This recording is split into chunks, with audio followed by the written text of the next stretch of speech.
ನಮಸ್ಕಾರ ಪ್ರೀತಿಯ ಸ್ನೇಹಿತರೆ, ವಿಜುಮಾಂಶಿ ಅಫಿಷಿಯಲ್ ಚಾನಲ್ಗೆ ಸುಸ್ವಾಗತ. ನಾವು ಭಾರತೀಯ ಸಂಸ್ಕೃತಿಯ ಒಂದು ಅದ್ಭುತ ಹಬ್ಬದ ಬಗ್ಗೆ ಮಾತನಾಡೋಣ. ಹೌದು, ನಾನು ನಾಗಪಂಚಮಿಯ ಬಗ್ಗೆ ಹೇಳುತ್ತಿದ್ದೇನೆ. ನಾಗಪಂಚಮಿ ಭಾರತೀಯ ಸಂಸ್ಕೃತಿಯಲ್ಲಿನ ಒಂದು ಪವಿತ್ರ ಹಬ್ಬವಾಗಿದ್ದು, ನಾಗದೇವತೆಗಳಿಗೆ ಪ್ರಾರ್ಥನೆ ಸಲ್ಲಿಸುವ ಒಂದು ವಿಶಿಷ್ಟ ದಿನ. ಈ ಹಬ್ಬವನ್ನು ಏಕೆ ಆಚರಿಸುತ್ತಾರೆ, ಅದು ಯಾವಾಗ ಮತ್ತು ಹೇಗೆ ಎಂಬುದರ ಬಗ್ಗೆ ನಿಮಗೆ ವಿವರವಾಗಿ ತಿಳಿಸುತ್ತೇನೆ. ಪ್ರತಿ ವರ್ಷ ಶ್ರಾವಣ ಮಾಸದ ಶುಕ್ಲ ಪಕ್ಷದ ಪಂಚಮಿ ತಿಥಿಯಂದು ನಾಗಪಂಚಮಿಯನ್ನು ಆಚರಿಸುತ್ತಾರೆ. ಈ ದಿನವು ವಿಶೇಷವಾಗಿರುವುದು.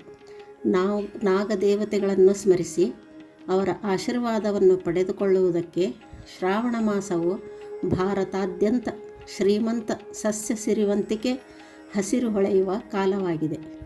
ಈ ಕಾಲದಲ್ಲಿ ಮಳೆಗಾಲದ ಸೊಬಗು ಹಬ್ಬಿದ್ದು ಪ್ರಾಕೃತಿಕ ಜೀವನದ ಪ್ರಾಮುಖ್ಯತೆಯನ್ನು ಸೂಚಿಸುತ್ತದೆ. ಭಾರತದ ವಿವಿಧ ಭಾಗಗಳಲ್ಲಿ ನಾಗಪಂಚಮಿ ಹಬ್ಬವನ್ನು ವಿಭಿನ್ನ ರೀತಿಯಲ್ಲಿ ಆಚರಿಸಲಾಗುತ್ತದೆ. ಹಬ್ಬದ ದಿನ ನಾಗದೇವರ ವಿಗ್ರಹಗಳನ್ನು ಪೂಜಿಸಲಾಗುತ್ತದೆ. ಹಸಿರು ಬಾವುಟಗಳಿಂದ, ಹೂವಿನ ಅಲಂಕಾರಗಳಿಂದ, ಹಾಲು, ಕೂಷ್ಮಾಂಡ, ಅಕ್ಕಿ ಮತ್ತು ಹಳದಿ ಹೂವಿನಿಂದ ಪೂಜೆಯನ್ನು ಮಾಡಲಾಗುತ್ತದೆ. ಹಬ್ಬದ ಈ ದಿನ ಜಾತ್ರೆಗಳು ನಡೆಯುತ್ತವೆ. ದಕ್ಷಿಣ ಭಾರತದ ಕೆಲವು ಭಾಗಗಳಲ್ಲಿ ಹೆಣ್ಣು ಮಕ್ಕಳನ್ನು ನಾಗದೇವಿಯರ ರೂಪದಲ್ಲಿ ಭಾವಿಸಿ ಅವರಿಗೆ ವಿಶೇಷ ಪೂಜೆ ಸಲ್ಲಿಸಲಾಗುತ್ತದೆ. ಹಳ್ಳಿಗಳಲ್ಲಿ ನಾಗರ ಕಲ್ಲುಗಳನ್ನು ರಂಗೋಲಿ, ಕುಂಕುಮ, ಹಾಲು, ತಾಜಾ ಹಣ್ಣುಗಳಿಂದ ಅಲಂಕರಿಸಲಾಗುತ್ತದೆ. ನಾಗಪಂಚಮಿ ಹಬ್ಬವು ತಾಯಿ ಪ್ರಕೃತಿಯ ಹಬ್ಬವೂ ಹೌದು. ನಾಗದೇವತೆಗಳನ್ನಷ್ಟೇ ಅಲ್ಲ, ನಮ್ಮ ಪರಿಸರ, ಪ್ರಕೃತಿ, ಎಲ್ಲ ಜೀವಿಗಳನ್ನು ಪೂಜಿಸುವ, ಗೌರವಿಸುವ ಒಂದು ಅಪೂರ್ವ ಅವಕಾಶ. ಹಾವುಗಳು ನಮ್ಮ ಪರಿಸರದಲ್ಲಿ ಮುಖ್ಯ ಪಾತ್ರ ವಹಿಸುತ್ತವೆ. ಇವುಗಳನ್ನು ರಕ್ಷಿಸುವ, ಗೌರವಿಸುವ ಹೊಣೆಗಾರಿಕೆಯನ್ನು ಈ ಹಬ್ಬವು ನಮಗೆ ನೆನಪಿಸುತ್ತದೆ. ಹಸಿವು ತಣಿಸಲು ಹಣ್ಣು ಹಂಪಲಗಳನ್ನು ನಾಗರ ಕಲ್ಲುಗಳ ಬಳಿ ಇರಿಸಲಾಗುತ್ತದೆ. ಇವುಗಳು ನಮ್ಮ ಪರಿಸರದ ಸಮತೋಲನವನ್ನು ಕಾಪಾಡಲು ಸಹಕಾರಿಯಾಗಿವೆ. ಇದು ಕೇವಲ ಹಬ್ಬವಷ್ಟೇ ಅಲ್ಲ, ಅದರ ಹಿಂದೆ ಅನೇಕ ಪೌರಾಣಿಕ ಕಥೆಗಳೂ ಇವೆ. ನಾಗಪಂಚಮಿ ಹಬ್ಬಕ್ಕೆ ಸಂಬಂಧಿಸಿದಂತೆ ಪ್ರಸಿದ್ಧ ಪೌರಾಣಿಕ ಕಥೆಯೆಂದರೆ ಮಹಾಭಾರತ ಕಾಲದಲ್ಲಿ ನಡೆದ ಘಟನೆ. ಜನಮೇಜಯನ ಸರ್ಪಯಾಗ 14 ವರ್ಷಗಳ ಕಾಲ ನಡೆಯಿತು. ಈ ಯಾಗದ ಪರಿಣಾಮವಾಗಿ ಹಾವುಗಳು ಭೂಮಿಯ ಮೇಲೆ ನಾಶವಾಗಲು ಪ್ರಾರಂಭವಾಯಿತು. ಆಗ ಅಗಸ್ತ್ಯ ಋಷಿಯು ಜನಮೇಜಯನಿಗೆ ನಾಗದೇವತೆಗಳ ಆಶೀರ್ವಾದ ಪಡೆಯಲು ನಾಗಪಂಚಮಿ ಹಬ್ಬವನ್ನು ಆಚರಿಸು ಎಂದು ಸಲಹೆ ನೀಡಿದರು.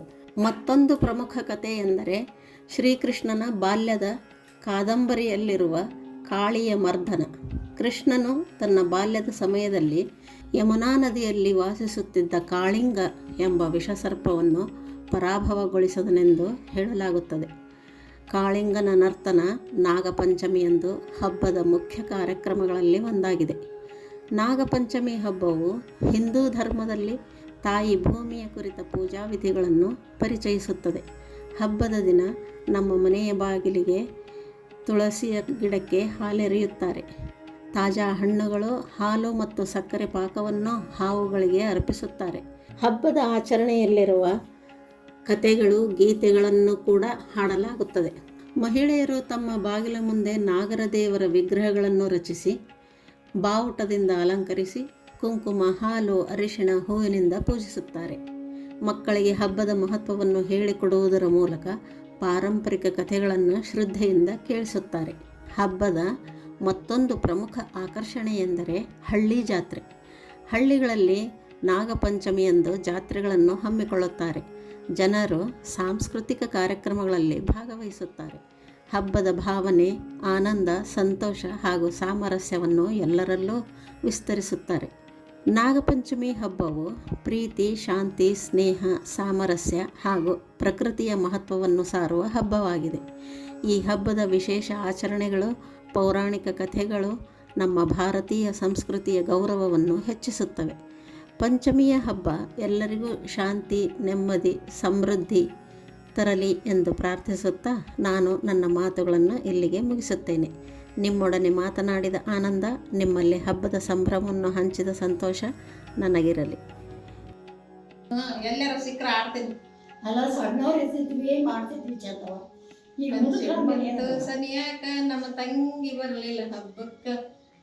ಅವಳೇ ನಾವು ಟೀಚರ್, ನಾವೇ ನಾವು ರಿಟೈರ್. ಮಾಡಿ ಎಲ್ಲ ನಡ್ಕೊಡ್ಬೇಕಂತ ಬಂದಿದ್ರು. ನಾ ತಿಂದ ಬಿಟ್ಟಿರ್ತಿದ್ ನೋಡ. ಆಡೋದು ಒಂಚೂರ ಕಡಿಯೋದು, ಆಡೋದು ಒಂಚೂರ ಕಡಿಯೋದು. ಯಾವಾಗ ಇಬ್ರು ಆಡ್ತಿದ್ವಿ. 52 ವರ್ಷಗಳ ನಂತರ ಆಡಿದೆ ಹಂಗಾರ. ಆಗೆಲ್ಲ ಬಜ್ಜಿ ಕಾಕು ಮಾಡ್ಕೊಡ್ತಿದ್ರು ತಿಂತವು. ಈಗೇನ ನಮ್ಮ ಈ ನನ್ನ ವಿಡಿಯೋ ನಿಮಗೆ ಇಷ್ಟವಾಗಿದೆ ಎಂದು ಭಾವಿಸಿ ಇಲ್ಲಿಗೆ ಮುಗಿಸುತ್ತೇನೆ. ನನ್ನ ಚಾನಲ್ನಲ್ಲಿ ಮುಂದಿನ ವಿಡಿಯೋಗಳ ಅಪ್ಡೇಟ್ಗಾಗಿ ಈ ಚಾನಲನ್ನು ಸಬ್ಸ್ಕ್ರೈಬ್ ಮಾಡಿಕೊಳ್ಳಿ ಹಾಗೂ ನೋಟಿಫಿಕೇಷನ್ಗಾಗಿ ಬೆಲ್ ಐಕಾನನ್ನು ಕ್ಲಿಕ್ ಮಾಡಿ. ಶ್ರೀ ಮಂಜುನಾಥನ ಆಶೀರ್ವಾದ ಸದಾ ನಿಮ್ಮ ಮೇಲಿರಲಿ. ಧನ್ಯವಾದಗಳು.